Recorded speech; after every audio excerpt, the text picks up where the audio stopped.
تو جب یہاں پر نماز سے صبر سے مدد حاصل کرنے کی تعلیم خود قرآن پاک دے رہا ہے، تو پھر اس میں برائی کیا نظر آ رہی ہے کہ ہم کسی ولی سے مدد مانگ لیں؟ اب اس پر ایک بات یہ کریں گے یہ لوگ، ایک بات یہ ہوتی ہے، وہ یہ کہیں گے، لکھا ہے انہوں نے تفسیروں میں، کہ نماز پڑھو، صبر کرو اور اس کے ذریعے سے اللہ سے مدد حاصل کرو۔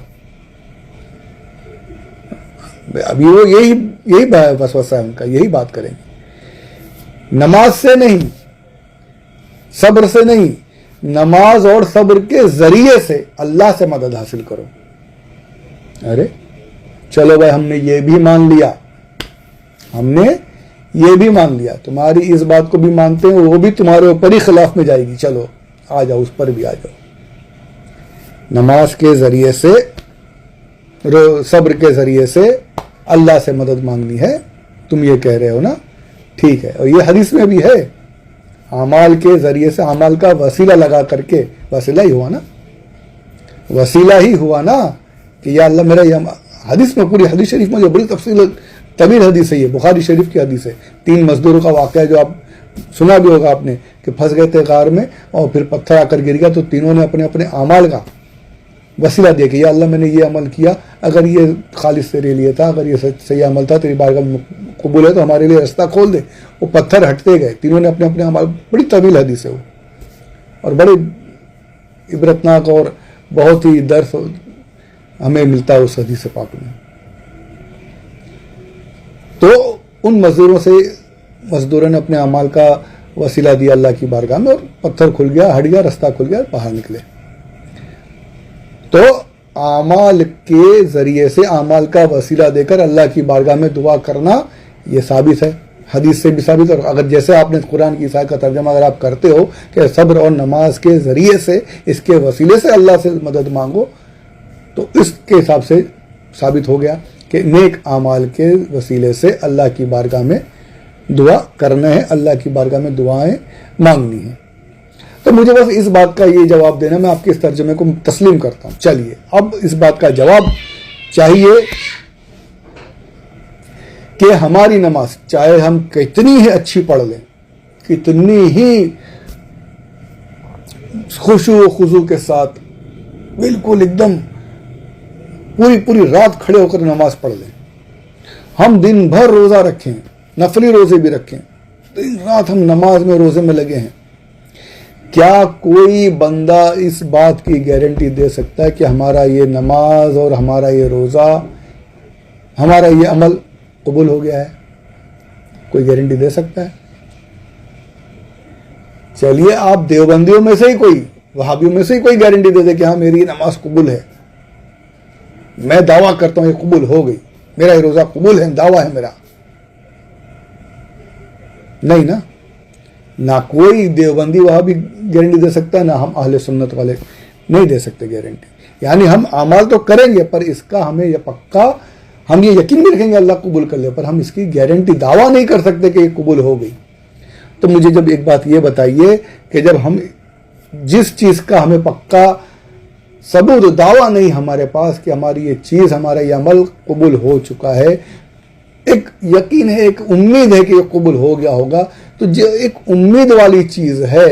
اور دوسری طرف اولیاء کرام کو دیکھیے، اللہ کے نیک بندوں کو دیکھیے، ان کی مقبولیت کی، ان کی اللہ کی بارگاہ میں قبول ہونے کی سب سے بڑی دلیل یہی ہے کہ الحمدللہ سال در سال بغیر کسی اشتہار کے، بغیر کسی دعوت نامے کے، بغیر کسی، لاکھوں کی تعداد میں لوگ ان کے مزارات پر پہنچ رہے ہیں، اعراسات منائے جا رہے ہیں، اور ان سے فیوز و برکات حاصل کیے جا رہے ہیں، لوگ لگے ہوئے ہیں۔ یہ ان کی بارگاہ میں، اللہ کی بارگاہ میں ان کے مقبول ہونے کی دلیل اس سے ثابت ہوتی ہے۔ اچھا عرس جو ہے، اس کے بارے میں تو پھر کبھی بات ہوگی، جو غیر شرعی طریقے اس کے ہم کبھی بھی اجازت نہیں دیتے، جو غیر شرعی باتیں وہ تو بالکل جائز نہیں ہے، کسی طریقے سے جائز نہیں، اس کو پھر کبھی بات کریں گے۔ پر یہ میں بتا رہا ہوں کہ نماز، روزہ، عمل یہ قبول ہو جائے، اس کی گارنٹی ہمارے پاس نہیں، ہم اس کی گارنٹی نہیں دے سکتے۔ لیکن اللہ کے نیک بندے جو ہیں، اللہ کے ولی، اللہ کے مقربین، خاص کر کے انبیاء کرام، پھر صحابہ کرام، یہ جو اللہ کے پیارے بندے ہیں، یہ جو اللہ کی بارگاہ میں انہوں نے اپنی زندگیاں دین کی خاطر صرف کر دی ہیں، کوئی شہید بھی ہو گئے، جنہوں نے علم کی ترویج کی، جنہوں نے کفرستان میں اسلامستان بنا دیا، ایسے ایسے اللہ کے نیک بندے پتہ نہیں کہاں کہاں پر ہیں. ان کے بارے میں احادیث میں موجود ہے کہ جب میرا بندہ نوافل کی کثرت کر کے جب میرا قرب حاصل کرتا ہے تو پھر وہ اس کا ہاتھ میں بن جاتا ہوں جس ہاتھ سے وہ پکڑتا ہے، اس کے پیر میں بن جاتا ہوں جس پیر سے وہ چلتا ہے، اس کی زبان میں بن جاتا ہوں جس زبان سے وہ بولتا ہے. گویا کہ وہ بندہ اللہ کی ذات کا، اللہ کی قدرت کا مظہر بن جاتا ہے. اللہ نہیں بنتا معاذ اللہ رب العالمین. ہمارا یہ عقیدہ تو کفری عقیدہ ہے. اللہ عز و جل کی قدرت کا ایک مظہر بن جاتا ہے، اتنا قرب اس کو حاصل ہو جاتا ہے. تو یہ اللہ کی بارگاہ میں مقبولیت کی دلیل ہوتی ہے دنیا میں بھی، اور جب پردہ کرتے ہیں تو اور زیادہ قبول ہو جاتا ہے، اور زیادہ اللہ کا قرب حاصل ہو جاتا ہے. تو ان کا مقبول ہونا یہ تو ثابت ہے، اس کا تو ہم دعویٰ گارنٹی دے سکتے ہیں کہ یہ ثابت ہے، یہ اللہ نے ان کو قبول کیا، تبھی تو لوگ جوگ درجوگ ان کے مزارات پر فیض حاصل کرنے کے لیے آ رہے ہیں، اور لوگوں کی مرادیں بھی پوری ہو رہی ہیں، ان کے وسیلے سے دعائیں ہو رہی ہیں تو پوری ہو رہی ہیں. یہ تو گارنٹی مل گئی نا، معلوم ہو گیا. اب یہ بولتے تو ہم کو کیا پتا کہ قبر میں کیا ہو رہا ہے ان کے ساتھ، ہم کو کیا پتا. ارے تم کو نہیں پتا ہوگا، ہمیں تو اللہ نے بتا دیا، ہمیں تو خود قرآن نے بتا دیا، الا ان اولیاء اللہ لا خوف علیہم ولا هم یحزنون. یاد رکھو، جان لو، بالکل ڈیفینیٹلی یہ بولو کہ اللہ کے جو نیک بندے ہیں، اللہ کے ولی جو ہیں، نہ انہیں کوئی خوف ہے نہ ان کے لیے کوئی غم. تو قرآن صاف قرآن دعویٰ کر رہا ہے اس بات کا. تو ہمیں تو پورا یقین ہے کہ ہمارے جو مقربین بندے ہیں، جو اولیاء اللہ ہیں، یہ اللہ کی بارگاہ کے مقبول ہیں. اللہ نے انہیں قبول کر لیا ہے، اللہ نے انہیں قبول کر لیا ہے. تو نماز، روزہ، نیک اعمال، اس کی گارنٹی تو نہیں ہمارے پاس کہ قبول ہوئے یا نہیں ہوئے، لیکن اولیاء اللہ کے مقبول ہونے کی گارنٹی الحمدللہ قرآن نے بھی دی ہے، اور ہمارا دل بھی کہتا ہے کہ یہ مقبول ہیں.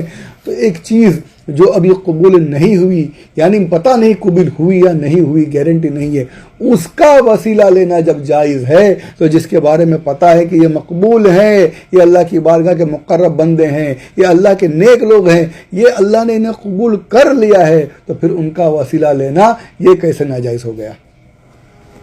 یہ کیسے ناجائز ہو گیا؟ نیک اعمال کی گارنٹی ہم نہیں لے سکتے، لیکن قرآن نے تعلیم دے دی. جیسے آپ نے ترجمہ کیا، ترجمہ موجود ہے، ترجمہ سے پتہ چل رہا ہے کہ نیک اعمال کے ذریعے سے، نیک اعمال کے وسیلے سے اللہ کی بارگاہ میں دعا کرو، اللہ کی مدد حاصل کرو. ٹھیک ہے، آپ نے کیا. تو پھر جب نیک اعمال کا وسیلہ لگانا جائز ہے، قرآن سے ثابت ہے، تو پھر نیک بندوں کا وسیلہ لگانا کیسے ناجائز ہو گیا؟ اولیاء اللہ کا وسیلہ لگانا کیسے ناجائز ہو گیا؟ اولیاء اللہ کی بارگاہ میں جا کر اللہ سے دعا کرنا کیسے ناجائز ہو گیا؟ مخدوم ماہمی کی بارگاہ میں جا کر دعا کرنا کیسے ناجائز ہو گیا؟ سرکار بہاؤالدین شاہ بابا، سرکار حاجی علی شاہ بابا، سرکار عبدالرحمن شاہ بابا، جتنے اولیاء کرام ہیں، سرکار غریب نواز، سرکار غوث پاک رضی اللہ عنہم رحمۃ اللہ تعالی علیہم اجمعین، ان سب کے وسیلے سے اگر کوئی دعا کرتا ہے تو پھر وہ کیسے ناجائز ہو گیا؟ جب اعمال، جو نیک اعمال ہمارے ہیں، جو ابھی ہمیں گارنٹی ہی نہیں ہے کہ قبول ہوئے یا نہیں، ان کے وسیلے سے دعا کرنا جب جائز ہے، ان کے وسیلے سے مدد حاصل کرنا جب قرآن سے ثابت ہے جائز ہے، تو پھر اولیاء کرام کے وسیلے سے بھی دعائیں کرنا، مدد مانگنا اللہ سے، یہ بالکل جائز ہے. یہ ہے ہم اہل سنت کا عقیدہ، اور یہ قرآن و حدیث سے ثابت ہے. اب آپ کو نہیں ماننا ہے تو آپ اپنے گھر پہ خاموش بیٹھیے، ہم کو مشرک مت بناتے بیٹھیے یار.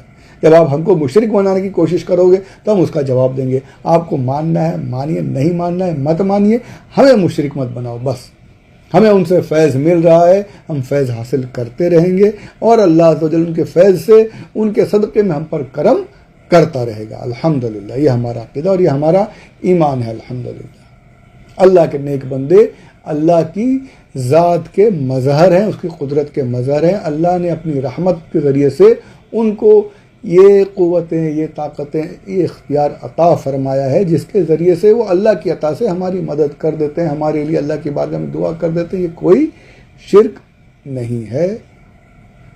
تو یہ ہم اس بات کو مانتے ہیں، اور یہ قرآن سے اس آیت میں بھی یہاں پر ثابت ہو گیا، وَاسْتَعِينُوا بِالصَّبْرِ وَالصَّلَاةِ، جب صبر اور نماز کے ذریعے سے مدد مانگنا جائز ہے، اللہ سے مدد مانگنا، یہاں تو یہ بھی کہا جا سکتا ہے کہ صبر اور نماز سے مدد لینا جائز ہے، تو پھر اولیاء کرام سے مدد مانگنا کیوں ناجائز ہے؟ یا پھر یوں لے لیجئے، صبر اور نماز کے ذریعے سے اللہ سے مدد مانگنا جائز ہے، تو پھر اولیاء کرام کے ذریعے سے، ان کے وسیلے سے بھی اللہ سے مدد مانگنا بالکل جائز ہے۔